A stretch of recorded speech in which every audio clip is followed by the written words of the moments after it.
Prevention of money laundering act में next chapter है हमारे पास चैप्टर 10 जो कि बात करता है मिसलेनियस टॉपिक्स की।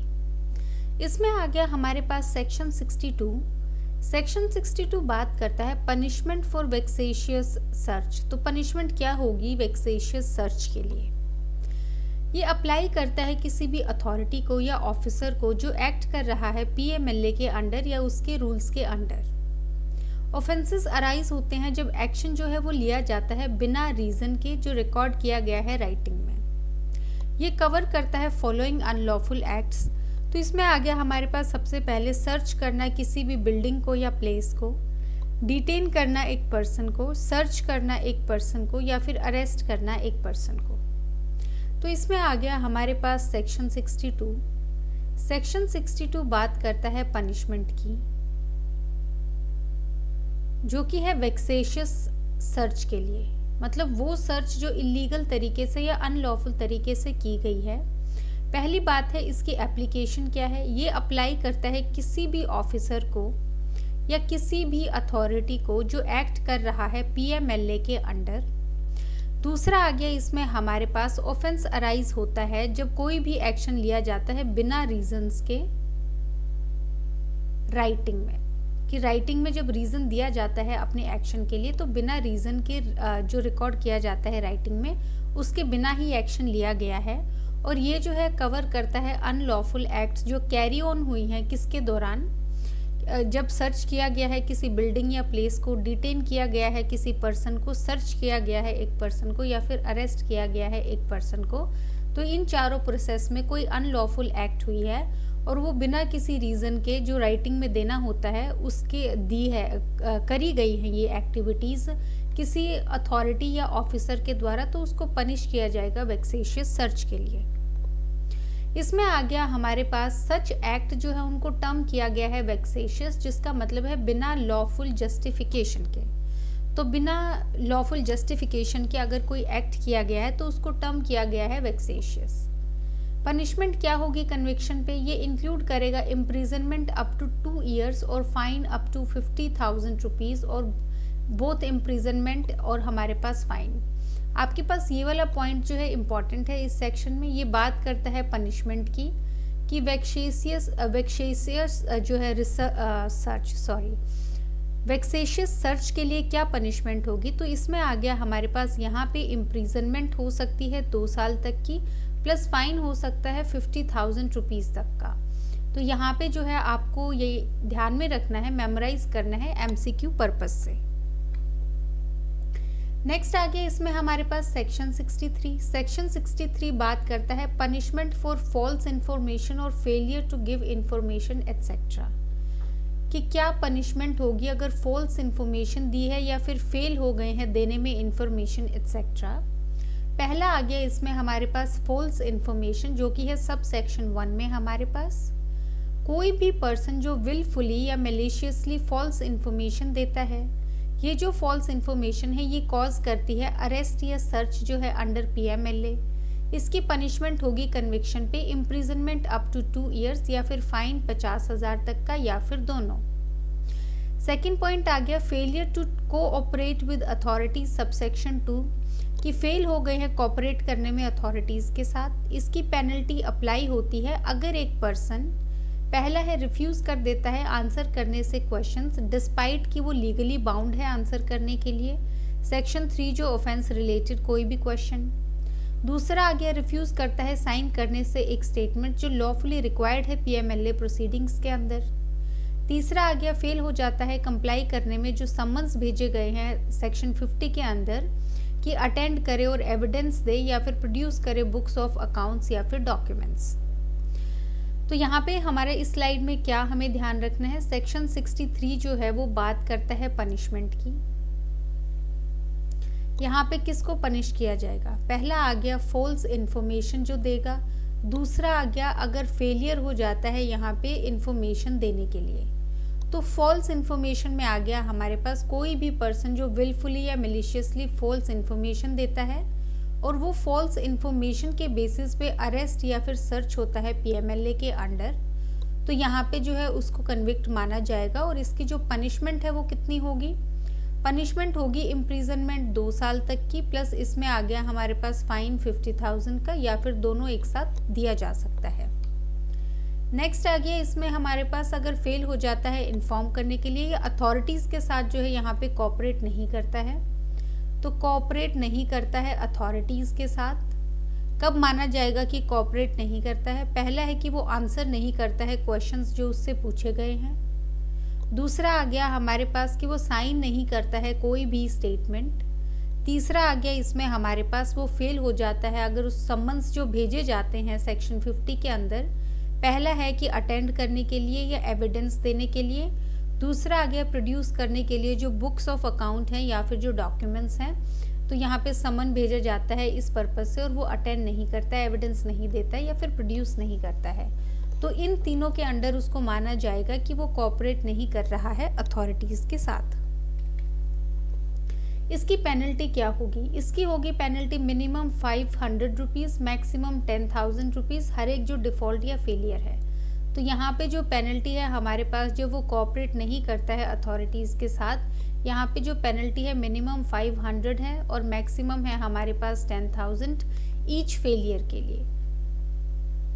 मतलब एक फेलियर की इतनी है, अगर 2 हो गया है तो कोर्ट अपने हिसाब से डिसाइड करे कि दोनों के बीच की जो अमाउंट है, कोई भी दे सकती है, 10,000 भी दे सकती है, 500 भी दे सकती है, 8,000 भी दे सकती है, तो वो अपनी कोर्ट की डिस्क्रिशन है।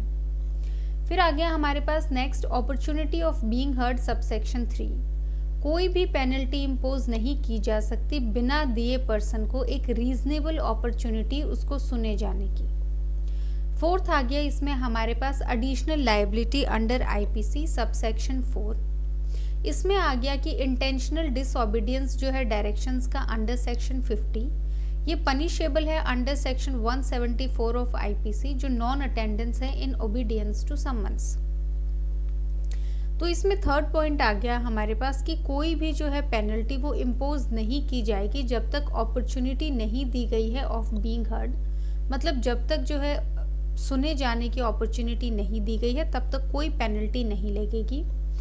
फोर्थ आ गया इसमें हमारे पास कि एडिशनल लाइबिलिटीज़ भी हैं आईपीसी के अंदर, अगर इंटेंशनल डिसओबीडियंस है सेक्शन 50 के अंदर, या फिर जो पनिशेबल है सेक्शन 174 ऑफ आईपीसी के अंडर की अटेंड नहीं, नॉन अटेंडेंस है यहाँ पे समन्स की, तो यहाँ पे पीएमएलए के साथ साथ आईपीसी की भी लाइबिलिटी जो है पर्सन पे अप्लाई होगी। नेक्स्ट आ गया इसमें हमारे पास सेक्शन 64। सेक्शन 64 बात करता है कॉग्निजेंस ऑफ ऑफेंसेस की। कोई भी कोर्ट कॉग्निजेंस नहीं लेगा ऑफेंस का अंडर सेक्शन 62 या फिर सेक्शन 63 सबसेक्शन 1 बिना प्रायर सैंक्शन के सेंट्रल गवर्नमेंट के।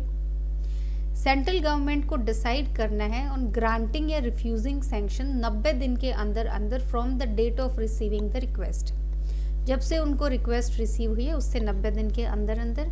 तो सेक्शन 64 में आपको क्या ध्यान रखना है? पहले तो सेक्शन नंबर और उसका टाइटल, कॉग्निजेंस ऑफ ऑफेंसेस, इसमें आपको ध्यान रखना है कि कोई भी कॉग्निजेंस जो है वो नहीं लिया जाएगा सेक्शन 62 या फिर जो है हमारे पास सेक्शन 63 सबसेक्शन 1 जब तक जो प्रायर सैंक्शन है सेंट्रल गवर्नमेंट की वो नहीं मिलती है, और इसका टाइम पीरियड होगा हमारे पास 90 डेज फ्रॉम द डेट जब रिसीव हुई है रिक्वेस्ट। आप इसमें टाइम जो है वो ध्यान रखेंगे, अथॉरिटी है वो ध्यान रखेंगे, और कॉग्निजेंस की कंडीशंस जो हैं थोड़ा सा यहाँ पे ध्यान रखेंगे। तो एमसीक्यू पर्पस से 2 पॉइंट हैं, कॉग्निजेंस की कंडीशन आपके पास और टाइम जो पीरियड जो है रिक्वायर्ड है दैट इज 90 डेज का। नेक्स्ट आ गया इसमें हमारे पास section 65, code of criminal procedure 1973 apply होगा। यहाँ पे code of criminal procedure 1973 CrPC का अप्लाई होगा प्रोसीडिंग्स पे इस एक्ट के अंदर। सीआरपीसी के जो प्रोविजंस है वो अप्लाई होंगे अरेस्ट पे, सर्च पे, सीजर पे, अटैचमेंट पे, कन्फिस्केशन पे, इन्वेस्टिगेशन पे और प्रोसिक्यूशन पे। फिर सीआरपीसी जो है वो अप्लाई होगा ओनली वेयर जहाँ पे इसके प्रोविजंस इनकंसिस्टेंट नहीं है जो प्रोविजंस हैं इस एक्ट के। नेक्स्ट आ गया इसमें हमारे पास सेक्शन 65। सेक्शन 65 बात करता है कि यहाँ पे जो है सीआरपीसी अप्लाई होगा प्रोसीडिंग्स पे। कौन से प्रोसीडिंग्स पे? यहाँ पे अरेस्ट है, सर्च है, सीजर है, अटैचमेंट, कॉन्फिस्केशन, इन्वेस्टिगेशन और हमारे पास जो प्रोसिक्यूशन है। प्लस ये तभी अप्लाई होगा अगर ये इनकंसिस्टेंट नहीं है जो प्रोविजंस हैं एक्ट के, तो तब जो है सीआरपीसी अप्लाई होगा। एमसीक्यू बेस्ड नहीं मुझे लगता कि इसमें से कोई भी आपके पास क्वेश्चन बन सकता है 65 से, लेकिन आप थोड़ा सा ध्यान रखिए कि अगर आपसे वैसे पूछा जाए कि किसका प्रोसीजर जो है अप्लाई होगा पीएमएलए की प्रोसीडिंग्स पे, तो आप वहाँ पे सीआरपीसी टिक कर सकते हैं, बट डायरेक्टली कोई भी क्वेश्चन इससे नहीं बनता है एमसीक्यू का। नेक्स्ट आ गया इसमें हमारे पास सेक्शन 66। सेक्शन 66 बात करता है डिस्क्लोजर ऑफ इंफॉर्मेशन की। यहाँ पे डायरेक्टर या कोई ऑथराइज्ड अथॉरिटी शेयर कर सकते हैं इंफॉर्मेशन जो ऑब्टेन की गई है इस एक्ट के अंदर। इंफॉर्मेशन फर्निश की जा सकती है किसको? टैक्स ड्यूटी सेस अथॉरिटीज़ को, फॉरेन एक्सचेंज अथॉरिटीज़ को जो डील करते हैं एनडीपीएस एक्ट 1985 नारकोटिक ड्रग्स और साइकोट्रॉपिक सब्सटेंसेस में, या फिर कोई दूसरी अथॉरिटी जो नोटिफाई की गई है सेंट्रल गवर्नमेंट के द्वारा पब्लिक इंटरेस्ट में। थर्ड पॉइंट आ गया इसमें हमारे पास, डिस्क्लोजर जो है वो अलाउड होगा ओनली अगर इंफॉर्मेशन जो है वो नेसेसरी है रिसीविंग अथॉरिटी के लिए परफॉर्म करने के लिए उसके जो लीगल फंक्शंस हैं। नेक्स्ट आ गया हमारे पास, अगर डायरेक्टर या ऑथराइज जो अथॉरिटी है वो उसको मिलता है कि जो कॉन्ट्रावेंशन है किसी भी दूसरे लॉ का, तो इन्फॉर्मेशन है वो शेयर की जानी चाहिए कंसर्न्ड एजेंसी के साथ एप्रोप्रिएट एक्शन के लिए। तो इस स्लाइड में हमने क्या पढ़ा है? सबसे पहले हम सेक्शन 66 की बात करते हैं जिसका टाइटल है हमारे पास डिस्क्लोजर ऑफ इंफॉर्मेशन, कि कौन डिस्क्लोज कर सकता है, किन सर्कमस्टांसेस में जो इन्फॉर्मेशन है डिस्क्लोज की जा सकती है। पहला है डायरेक्टर या फिर जो ऑथराइज्ड अथॉरिटी है वो डिस्क्लोज कर सकती है। दूसरा आ गया किसको जो है फर्निश कर सकती है, किसको फॉरवर्ड कर सकती है इन्फॉर्मेशन, जो टैक्स ड्यूटी या सेस अथॉरिटीज़ हैं। फिर आ गया फॉरेन एक्सचेंज अथॉरिटीज़ है। तीसरा आ गया जो एनडीपीएस के अंडर अथॉरिटीज़ हैं। फोर्थ आ गया कोई और अथॉरिटी जो सेंट्रल गवर्नमेंट नोटिफाई करेगी। तभी करना है जब हमारे जो ये नेसेसरी हो जाता है इन्फॉर्मेशन को जो है शेयर करना या फिर फर्निश करना। फोर्थ आ गया अगर उसको लगता है कि कोई कॉन्ट्रावेंशन है लॉ का या लॉ के अगेंस्ट गया है, तो ये जो है कंसर्न्ड अथॉरिटी के कंसर्न्ड एजेंसी के साथ शेयर की जानी चाहिए इन्फॉर्मेशन जो एप्रोप्रिएट एक्शन लेगी। तो अगर कॉन्ट्रावेंशन है किसी लॉ का शेयर करने में ये जो इन्फॉर्मेशन है, तो यहाँ पे इन्फॉर्मेशन दी जाएगी कंसर्न्ड एजेंसी को जो कि एप्रोप्रिएट एक्शन लेगी। तो बेसिकली ये छोटा सा प्रोसीजर है आपके पास जहाँ पे आपको ध्यान रखना है अथॉरिटी कौन सी है, किन किन को इन्फॉर्मेशन दी जा सकती है, किन सर्कमस्टांसेस के अंदर। अगर किसी लॉ के अगेंस्ट है तो यहाँ पे कंसर्न्ड अथॉरिटी को जाएगा एप्रोप्रिएट जो है एक्शन के लिए। जो जैसे यहाँ पे फोर्थ पॉइंट है जहाँ पे लिखा हुआ है कंसर्न्ड अथॉरिटी एप्रोप्रिएट एक्शन, ये सब जो है एमसीक्यू में पूछे जाने के चांसेस कम होते हैं। मोस्टली अगर यहाँ पे सेंट्रल गवर्नमेंट अथॉरिटी स्पेसिफाई होती या कोई और एजेंसी बाय नेम स्पेसिफाइड होती तो वहाँ पे चांसेस थोड़े से ज़्यादा थे। बाकी फर्निश वाला पॉइंट आप ध्यान रखें, ये इम्पॉर्टेंट है। नेक्स्ट आ गया हमारे पास सेक्शन 67। सेक्शन 67 बात करता है bar of suits in civil courts. तो बार जो है सूट्स का सिविल कोर्ट्स में, सिविल कोर्ट्स बार्ड हैं एंटरटेन करने से सूट सेटिसाइड करने के लिए या मॉडिफाई करने के लिए किसी भी प्रोसीडिंग को या ऑर्डर को जो इस एक्ट के अंदर दिया गया है। कोई भी प्रोसिक्यूशन या लीगल प्रोसीडिंग लाई नहीं करेगी अगेंस्ट गवर्नमेंट या उसके ऑफिसर्स के जब एक्शन लिया गया है या इंटेंड किया गया है गुड फेथ में अंडर दिस एक्ट। तो इसमें आ गया हमारे पास सेक्शन 67। सेक्शन 67 करता है बार जो है सूट्स का इन सिविल कोर्ट्स। तो यहाँ पे फर्स्ट पॉइंट आ गया हमारे पास कि सिविल कोर्ट्स जो है वो बार किए गए हैं कि वो कोई भी सेट असाइड या मॉडिफाई नहीं करेंगे कोई भी ऑर्डर जो पीएमएलए के अंडर दिया गया है। दूसरा आ गया हमारे पास कोई भी प्रोसिक्यूशन या लीगल प्रोसीडिंग जो है गवर्नमेंट के अगेंस्ट या किसी ऑफिसर के अगेंस्ट नहीं ली जाएंगी अगर उन्होंने गुड फेथ में जो है कुछ किया है। तो ये जो दो पॉइंट है आपको याद रखने हैं सेक्शन 67 के लिए। सेक्शन 68 आ गया हमारे पास notice etcetera not to be invalid on certain grounds. तो नोटिस जो है किन ग्राउंड्स में जो है इनवैलिड नहीं होगा। कोई भी नोटिस, समन, ऑर्डर, डॉक्यूमेंट, प्रोसीडिंग इस एक्ट के अंदर वो इनवैलिड नहीं होगा मेयरली मिस्टेक की वजह से, डिफेक्ट की वजह से या ओमिशन की वजह से।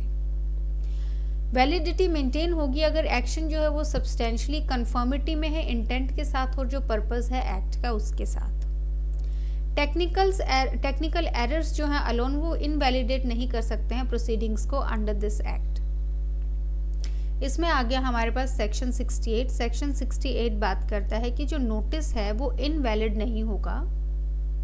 इनवैलिड नहीं होगा किन ग्राउंड्स पे? अगर मिस्टेक हुई है, कोई डिफेक्ट है या कोई ओमिशन है, तो बेसिकली टेक्निकल एरर्स पे वो जो है इनवैलिड नहीं माना जाएगा अगर वो इंटेंट और जो पर्पस है उसका वो कंफर्मिटी में है, वो कंफर्म्ड है उस नोटिस से। तो जो जिस्ट है इसका वो है हमारे पास कि कोई भी टेक्निकल एरर की वजह से जो है नोटिस इनवैलिडेट नहीं होगा। नेक्स्ट आ गया इसमें हमारे पास सेक्शन 69 रिकवरी ऑफ फाइन और पेनल्टी। तो रिकवरी जो है फाइन की या पेनल्टी की कैसे होगी?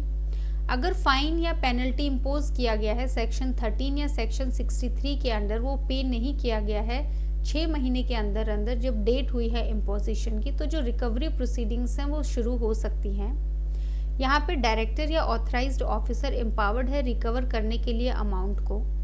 रिकवरी जो है वो की जाएगी सेम मैनर में एज जो रिकवरी है एरियर्स की under schedule 2 of income tax act 1961। इस पर्पस के लिए ऑथराइज्ड ऑफिसर के पास सारी की सारी पावर्स हैं जो टैक्स रिकवरी ऑफिसर के पास होती हैं। तो यहाँ पे आ गया हमारे पास सेक्शन 69। सेक्शन 69 बात करता है रिकवरी की। किसकी रिकवरी की बात की जा रही है? फाइन की रिकवरी की, या फिर आ गया हमारे पास जो पेनल्टी है उसकी रिकवरी की। पहला है हमारे पास जो फाइन या फिर जो पेनल्टी इम्पोज की गई है अंडर सेक्शन 13 या फिर 63, अगर वो पे नहीं की गई 6 महीने के अंदर अंदर डेट ऑफ इम्पोजिशन से, तो उसके बाद जो है रिकवरी प्रोसीडिंग्स जो हैं वो शुरू हो जाएंगी। यहाँ पे कौन एम्पावर्ड है रिकवर करने के लिए? डायरेक्टर या जो ऑथराइज्ड ऑफिसर है। तीसरा आ गया रिकवरी किसके हिसाब से होगी? रिकवरी हिसाब से होगी जो शेड्यूल 2 है हमारे पास इनकम टैक्स एक्ट 1961 का, उसका जो प्रोसीजर है यहाँ पे अप्लाई होगा मैनर पे। फोर्थ आ गया इस पर्पस के लिए जो ऑथराइज्ड ऑफिसर है हमारे पास, उसकी जो सेम पावर्स होंगी जो होती हैं एक टैक्स रिकवरी जो है ऑफिसर की, उसके इक्वल की जो है पावर्स दी जाएंगी। यहाँ पे जो है आपको टाइम लिमिट याद रखना है 6 महीने। उसके बाद ऑथराइज्ड जो आपके पास ऑफिसर या डायरेक्टर जो एम्पावर्ड हैं, आपको ये वाला पार्ट भी याद रखना है कि किस मैनर में रिकवर किया जाएगा फाइन, जो शेड्यूल 2 में दिया गया है इनकम टैक्स एक्ट के, उसके जो है सेम मैनर में किया जाएगा। फिर आ गया पार्ट्स क्या होंगे यहाँ पे, अथॉरिटी जो रिकवर कर रही है जो सेम पार्ट्स होती हैं टैक्स रिकवरी ऑफिसर की। तो आपके पास ये जो 3 पॉइंट है ये MCQ बेस्ड जो है क्वेश्चन बन सकता है। नेक्स्ट आगे इसमें हमारे पास सेक्शन 70। सेक्शन 70 बात करता है ऑफेंसेस बाय कंपनीज, कि अगर किसी कंपनी ने ऑफेंस कर दिया है तो यहाँ पे क्या होगा। फर्स्ट पॉइंट है हमारे पास, अगर ऑफेंस जो है इस एक्ट के अंदर वो कमिट किया गया है कंपनी के द्वारा, तो कंपनी इटसेल्फ और जो पर्सन इंचार्ज हैं या रिस्पॉन्सिबल हैं इसके बिजनेस के लिए उस टाइम पे वो गिल्टी माने जाएंगे। ये जो पर्सन्स हैं ये लाइबल होंगे प्रोसिक्यूशन के या पनिशमेंट को लेके। डिफेंस अवेलेबल होगा, कोई भी पर्सन को पनिश नहीं किया जाएगा अगर वो प्रूव करता है कि जो ऑफेंस हुआ है वो बिना उसकी नॉलेज के हुआ है या फिर उसने ड्यू डिलिजेंस एक्सरसाइज किया था इसको प्रिवेंट करने के लिए। इवन इफ वो चार्ज में नहीं है डे टू डे अफेयर्स की, कोई भी डायरेक्टर, मैनेजर, सेक्रेटरी या ऑफिसर जो है उसको भी गिल्टी माना जा सकता है अगर ऑफेंस अकर हुआ है ड्यू टू उसके कंसेंट के, कनाइवेंस के या नेग्लिजेंट हुई है उसके पार्ट पे। तो यहाँ पे जो है इस स्लाइड में हमने बात की है सेक्शन 70 की। सेक्शन 70 बात करता है अगर ऑफेंस कर दिया है किसी कंपनी ने तो ऑफेंस हो गया है कंपनी के द्वारा। इसमें आ गया हमारे पास जो फर्स्ट पॉइंट है वो है कि कौन गिल्टी माना जाएगा। यहाँ पे कंपनी खुद या फिर जो पर्सन इंचार्ज है उस कंपनी का या रिस्पॉन्सिबल है बिजनेस के लिए, वो जो है गिल्टी माना जाएगा।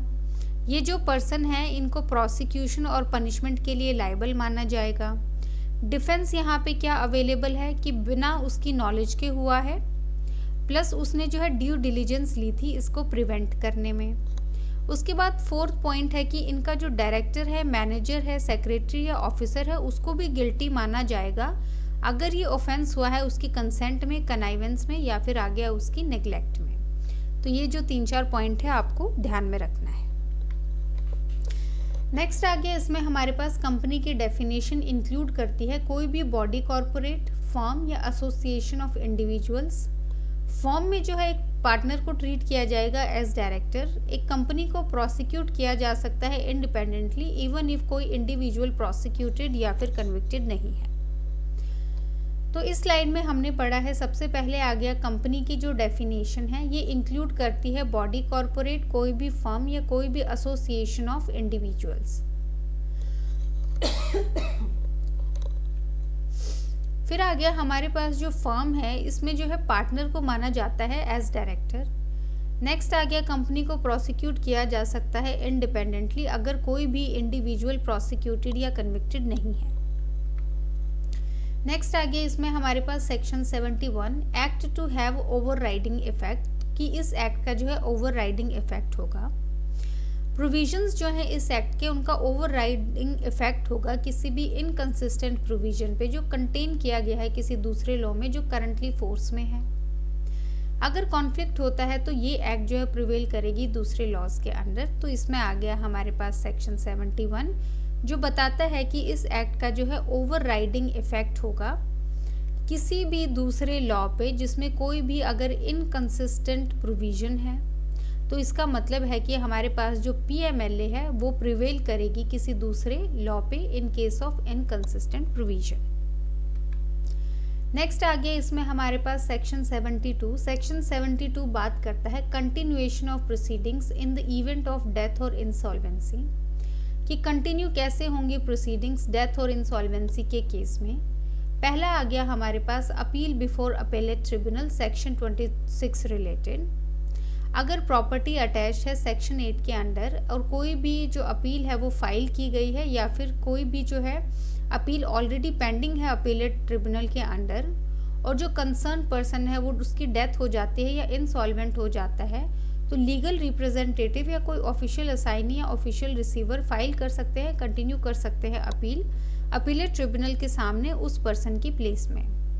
प्रोविजंस जो है सेक्शन 26 के वो अप्लाई होंगे इस अपील पे।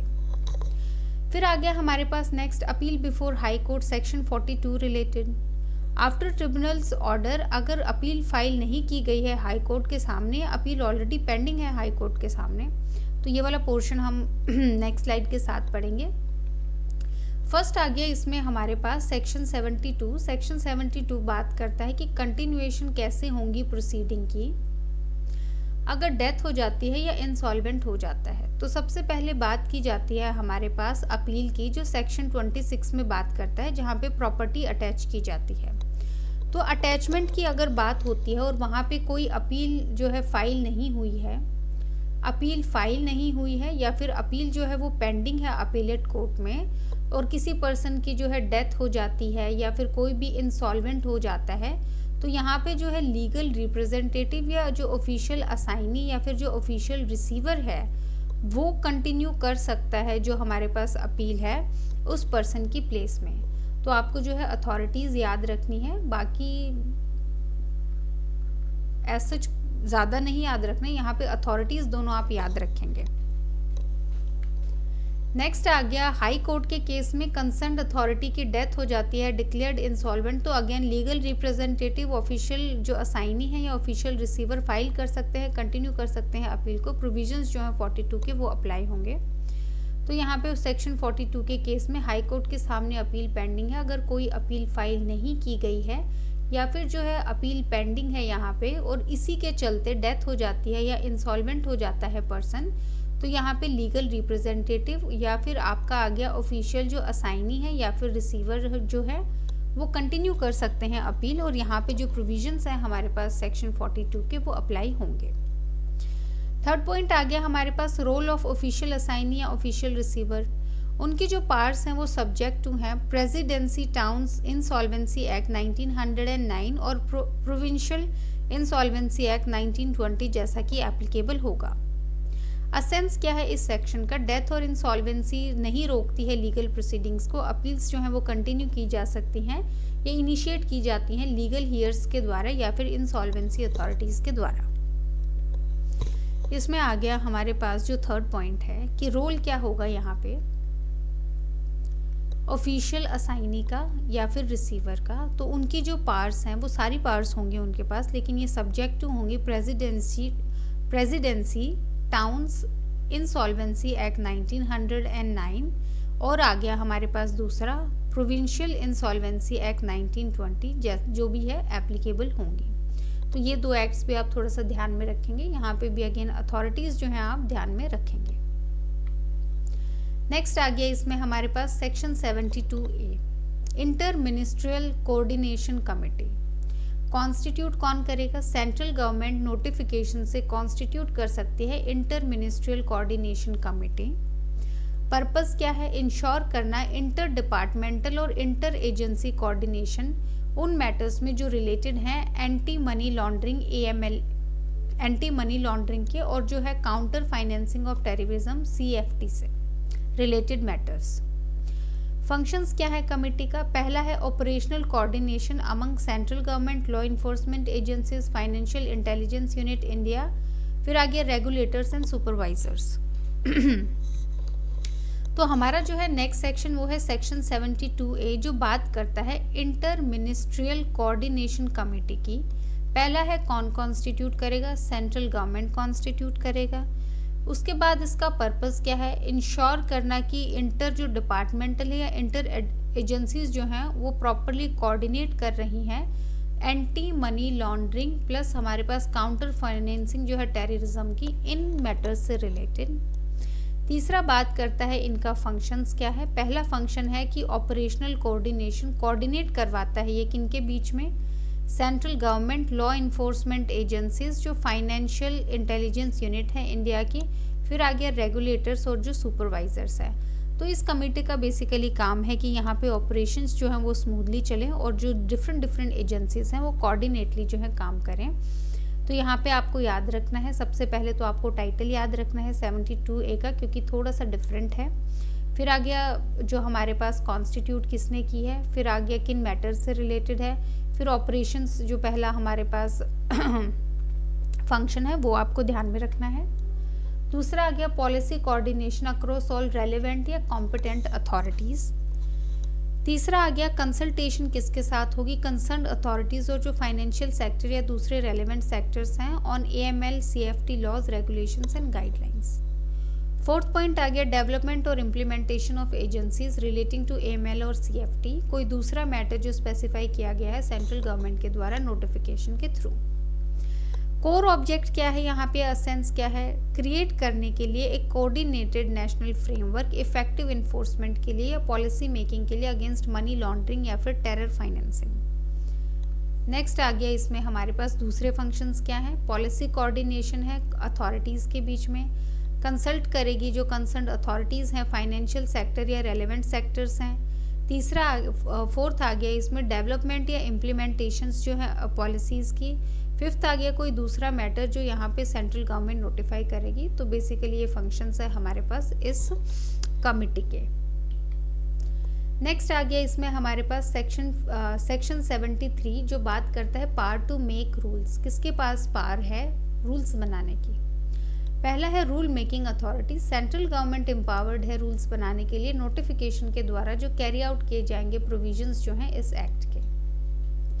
दूसरा आ गया स्कोप ऑफ रूल मेकिंग, जो पावर है वो जनरल है एज वेल एज स्पेसिफिक है, मीनिंग रूल्स फ्रेम किए जा सकते हैं ना कि ब्रॉडली, बट जो लिस्टेड मैटर्स हैं बिना लिमिट किए ओवरऑल पावर को। मेजर एरियाज जो कवर्ड किए जाते हैं रूल्स के द्वारा, इसमें है मेंटेनेंस जो है रिकॉर्ड का एक्ट के अंदर, प्रोविजनल जो अटैचमेंट है प्रॉपर्टी की, कस्टडी और मेंटेनेंस जो है ऑर्डर्स का, मटेरियल्स का जो रिलेट करता है अटैचमेंट से, सर्च से, सीजर से, फ्रीजिंग से, रिटेंशन से या फिर कन्फिस्केशन से। क्वालिफिकेशन, एक्सपीरियंस, सैलरी अलाउंस या फिर सर्विस कंडीशंस क्या होंगी। जो मेंबर्स हैं एडजुडिकेटिंग अथॉरिटी के और जो ऑफिसर्स हैं या एम्प्लॉयज़ हैं एडजुडिकेटिंग अथॉरिटीज़ के। तो सेक्शन 73 जो है वो बात करता है किसके पास पावर है रूल्स बनाने की। तो पहला है हमारे पास सेंट्रल गवर्नमेंट के पास पावर है। उसके बाद जनरल मैटर्स को लेके भी रूल बना सकती है, एज वेल एज जो स्पेसिफिक रूल्स हैं या स्पेसिफिक मैटर्स हैं उनसे रिलेटेड भी रूल्स बना सकती है। तीसरा आ गया कौन कौन से जो एरियाज हैं वो कवर्ड हैं। इसमें आ गया मेंटेनेंस जो है रिकॉर्ड्स का, कोई भी प्रोविजनल अटैचमेंट है, कोई भी कस्टडी या मेंटेनेंस है किसी भी ऑर्डर की या मटेरियल की जो रिलेटेड है अटैच सर्च एटसेट्रा से। फोर्थ आ गया क्वालिफिकेशन जो है क्वालिफिकेशंस जो है हमारे पास अथॉरिटीज़ की, जैसे मेंबर्स की जो एडजुडिकेटिंग अथॉरिटी के हैं या फिर जो ऑफिसर्स या एम्प्लॉयज़ हैं एडजुडिकेटिंग अथॉरिटी की, तो इनसे रिलेटेड क्वालिफिकेशन, सैलरी इनकी, इन सब से रिलेटेड जो रूल्स हैं वो कौन बनाएगा? Central government. फिर आ गया सीजर पोजेशन मैनेजमेंट जो है अटैच्ड या कॉन्फिस्केटेड प्रॉपर्टी का, इससे रिलेटेड भी जो है सेंट्रल गवर्नमेंट रूल्स बनाएगी। नेक्स्ट आ गया हमारे पास civil court like powers of adjudicating authority, appellate tribunal या other authority under the act, कि सिविल कोर्ट की जो है पावर्स वो कौन सी अथॉरिटीज़ के पास होंगी, तो यहाँ पे आ गया सिविल कोर्ट जैसी पावर्स होंगी एडजुडिकेटिंग अथॉरिटी, अपीलेट ट्रिब्यूनल और जो दूसरी अथॉरिटीज़ हैं एक्ट की उनके पास होंगी। Reporting obligations, nature, value and time limit जो है रिपोर्टिंग ट्रांजैक्शंस का, इंटरवल और मैनर ऑफ रिपोर्टिंग बाय जो है रिपोर्टिंग एंटिटीज़। तो यहाँ पे रिपोर्ट करना क्या ज़रूरी है कि ऑब्लिगेशन है यहाँ पे जो है रिपोर्ट करने का, कि नेचर क्या है, वैल्यू क्या है या टाइम लिमिट क्या है, जो रिपोर्टिंग ट्रांजैक्शंस हुई हैं उनका, ट्रांजैक्शंस का। फिर आ गया हमारे पास इंटरवल या मैनर जो है रिपोर्ट करने का रिपोर्टिंग एंटिटी के द्वारा, ये सब भी जो है सेंट्रल गवर्नमेंट बताएगी। नेक्स्ट आ गया क्लाइंट ड्यू डिलीजेंस, CDD और KYC नॉर्म्स, कि आइडेंटिटी ऑथेंटिकेशन जो है क्लाइंट्स का, आइडेंटिफिकेशन ऑनरशिप का या फाइनेंशियल पोजीशन का, रिकॉर्ड करना पर्पस जो है ट्रांजैक्शन का, इनहेंस और फ्यूचर मॉनिटरिंग। इसके अलावा किस चीज़ से रिलेटेड रूल बनाए गए हैं? क्लाइंट ड्यू डिलीजेंस प्लस हमारे पास जो KYC नॉर्म्स हैं इनसे रिलेटेड रूल्स, कि जो आइडेंटिटी हमारे पास ऑथेंटिकेशन है क्लाइंट की, फिर आ गया आइडेंटिफिकेशन जो है ओनरशिप की या फिर फाइनेंशियल पोजीशन की, फिर आ गया रिकॉर्ड करना जो पर्पस है ट्रांजैक्शंस का, फिर आ गया जो फ्यूचर मॉनिटरिंग है या जो एनहेंस्ड मॉनिटरिंग है। तो इनसे रिलेटेड जितने भी रूल्स हैं वो हमारे पास सेंट्रल गवर्नमेंट बनाएगी। फिर आ गया search, seizure, arrest, retention, freezing जो इम्पाउंडिंग है रिकॉर्ड्स की। नेक्स्ट आ गया अपील प्रोसीजर या फीस जो है अपीलेट ट्रिब्यूनल के सामने। फिर है investigation by police officer specified conditions में। फिर है handling of records received from outside India, की कैसे हैंडल करने हैं रिकॉर्ड्स जो रिसीव हुए हैं इंडिया के बाहर से। कोई और मैटर जो रिक्वायर्ड है या परमिटेड है, प्रिस्क्राइब किया गया है इस एक्ट के अंदर। तो असेंस क्या है सेक्शन का? सेक्शन 73 गिव्स सेंट्रल गवर्नमेंट को वाइड रूल मेकिंग पावर की ऑपरेशनलाइज करे या इफेक्टिवली इन्फोर्स करे प्रोविजंस को एक्ट की, स्पेशली जो रिलेटेड है AML और CPT, इन्वेस्टिगेशन, अटैचमेंट, एडजुडिकेशन या कंप्लाइंस से रिलेटेड। तो उनके अलावा हमारे पास क्या पावर्स हैं कि जो सर्च है, सीजर है, अरेस्ट है, रिटेंशन है, फ्रीजिंग है, इम्पाउंडिंग है रिकॉर्ड की, उनसे रिलेटेड रूल्स बना सकती है। अपील से रिलेटेड जो भी फीस है, प्रोसीजर है, उनके रूल्स। इन्वेस्टिगेशन जो है पुलिस ऑफिसर के द्वारा उनसे। फिर आ गया हैंडल करना जो रिकॉर्ड्स हैं जो रिसीव हुआ है आउटसाइड इंडिया से या फिर कोई और अदर मैटर जो कि प्रिस्क्राइब किया गया है एक्ट के अंदर, इन सब से रिलेटेड जो है सेंट्रल गवर्नमेंट पावर बना सकती है। सेंट्रल गवर्नमेंट के पास एक वाइड रूल मेकिंग पावर है। सेक्शन 74 आ गया, इसमें हमारे पास rules to be laid down before parliament. अब सेंट्रल गवर्नमेंट ने रूल बना दिया है, अब उनको जो है ले बिफोर करना है पार्लियामेंट के। मैंडेटरी पार्लियामेंट्री ओवरसाइट, हर एक रूल जो इस एक्ट के अंदर बनाया गया है वो जो हाउसेस हैं पार्लियामेंट के उनके सामने जो है पेश करना है। टाइम जो पीरियड क्या होगा, रूल्स जो है पेश किए जाने चाहिए एज सुन एज पॉसिबल जब वो बने गए हैं, for a total of 30 days के लिए। ये जो 30 दिन है ये होने चाहिए एक सेशन की, या दो से ज़्यादा जो सक्सेसिव सेशंस हैं। पार्लियामेंट की पावर क्या है, दोनों हाउसेज अग्री करते हैं मॉडिफाई करने के लिए रूल को, तो रूल अप्लाई होंगे मॉडिफाइड फॉर्म में। दोनों हाउसेज अग्री करते हैं अनल करने के लिए रूल को, तो जो रूल्स हैं इनइफेक्टिव होंगे। फिर आ गया प्रोटेक्शन ऑफ पास्ट एक्शंस, कोई भी मॉडिफिकेशन या अनलमेंट अफेक्ट नहीं करेगा वैलिडिटी को एक्शंस की जो ऑलरेडी ले लिए गए हैं रूल्स के अंदर बिफोर सच चेंज। असेंस क्या है सेक्शन का, पार्लियामेंट्री कंट्रोल और अकाउंटेबिलिटी जो है ओवर रूल मेकिंग जो है सेंट्रल गवर्नमेंट की बिना डिस्टर्ब करे पास लॉफुल एक्शंस को। तो पिछले सेक्शन में हमने पढ़ा था जो रूल मेकिंग पावर है सेंट्रल गवर्नमेंट की, रूल बनाने के बाद जो रूल्स हैं वो जो है हाउसेस जो है पार्लियामेंट के उनके सामने पेश करने हैं। तो ये जो है हाउस जो है पार्लियामेंट की दोनों हाउसेस के सामने जो है ले बिफोर पेश किए जाएंगे जो हमारे पास रूल है। जितना जल्दी हो सके उतना जल्दी जो है पेश करने हैं। 30 दिन के लिए जो है वो जो है हाउसेस के पास रहेंगे और ये 30 दिन जो है एक सेशन के भी हो सकते हैं, 2 या 2 से ज़्यादा सेशन सक्सेसिव सेशंस के भी 30 दिन जो है वो काउंट होंगे। तीसरा आ गया यहाँ पे जो है पार्लियामेंट क्या कर सकती है, 2 चीज़ें कर सकती है, या तो मॉडिफाई कर सकती है या फिर अनल कर सकती है इन रूल्स को। जहाँ पे मॉडिफाई कर दिया वहाँ पे जो है मॉडिफाइड फॉर्म में जो है रूल्स अप्लाई होंगे, जहाँ पे अनल कर दिया वहाँ पे रूल्स जो हैं वो इनइफेक्टिव हो जाएंगे। यहाँ पे प्रोटेक्ट किया गया है जो पास्ट एक्शंस हैं। अगर पास्ट एक्शंस जो हैं वो लिए गए हैं, यहाँ पे तो यहाँ पे जो है कोई भी उन एक्शंस पे कोई फ़र्क नहीं पड़ेगा, वो प्रोटेक्टेड है। यहाँ पे कोई मॉडिफाइड या अनल चीज़ें जो हैं लागू नहीं होंगी। तो यहाँ पे आपको ध्यान रखना है, रूल्स जो है ले बिफोर करने हैं हाउस ऑफ पार्लियामेंट में। टाइम पीरियड 30 डेज़ का है, प्लस पार्लियामेंट के एक्शन ले सकती है। और पास्ट एक्शंस का आप ध्यान रखिए कि पास्ट एक्शंस जो है प्रोटेक्टेड है। नेक्स्ट आ गया इसमें हमारे पास सेक्शन 75 जो कि है पावर टू रिमूव डिफ़िकल्टीज़। किसके पास पावर है जो डिफ़िकल्टीज़ को रिमूव कर सकता है? अथॉरिटी है सेंट्रल गवर्नमेंट एम्पावर्ड है रिमूव करने के लिए डिफ़िकल्टीज़ इम्प्लीमेंट करने में एक्ट को। मोड क्या है एक्सरसाइज का? ऑर्डर के थ्रू या पब्लिश किया गया है ऑफिशियल गजेट के थ्रू। लिमिटेशन ऑन पावर, ये जो ऑर्डर्स हैं ये कंसिस्टेंट नहीं है प्रोविजंस जो हैं एक्ट के उसके साथ। टाइम लिमिट आ गया, कोई भी ऑर्डर नहीं दिया जाना चाहिए 2 साल के बाद जब से कमेंसमेंट हुई है एक्ट। पार्लियामेंट्री कंट्रोल, हर एक ऑर्डर जो दिया जाएगा सेक्शन के अंडर वो हाउस ऑफ पार्लियामेंट के सामने पेश किया जाएगा जितना जल्दी हो सके। असेंस क्या है सेक्शन का? ये प्रोवाइड करता है टेम्परेरी और लिमिटेड पावर सेंट्रल गवर्नमेंट को स्मूथ करने के लिए इम्प्लीमेंटेशन एक्ट का, सब्जेक्ट टू टाइम रिस्ट्रिक्शन और जो पार्लियामेंट ओवरसाइट है। तो सेक्शन 75 बात करता है हमारे पास किसके पास पावर है रिमूव करने की जो है डिफ़िकल्टीज़। यहाँ पे है हमारे पास सेंट्रल गवर्नमेंट के पास पावर है। मोड ऑफ एक्सरसाइज क्या है? ऑर्डर से कर सकती है या फिर ऑफिशियल गजेट में पब्लिश कर सकते हैं। टाइम लिमिट क्या है? ये जो ऑर्डर्स हैं ये इनकंसिस्टेंट नहीं होने चाहिए। लिमिटेशन क्या है पावर पे? लिमिटेशन क्या है पावर पे? पहला है कि इनकंसिस्टेंट नहीं होनी चाहिए हमारे पास जो प्रोविजंस हैं एक्ट के उनसे। दूसरा आ गया कि टाइम लिमिट है, कोई भी जो है ऑर्डर नहीं दिया जाना चाहिए 2 साल के बाद जब से कमेंस हुई है एक्ट है। तो कोई ऑर्डर देना है तो 2 साल के अंदर अंदर ही देना है जो डेट ऑफ कमेंसमेंट है उससे।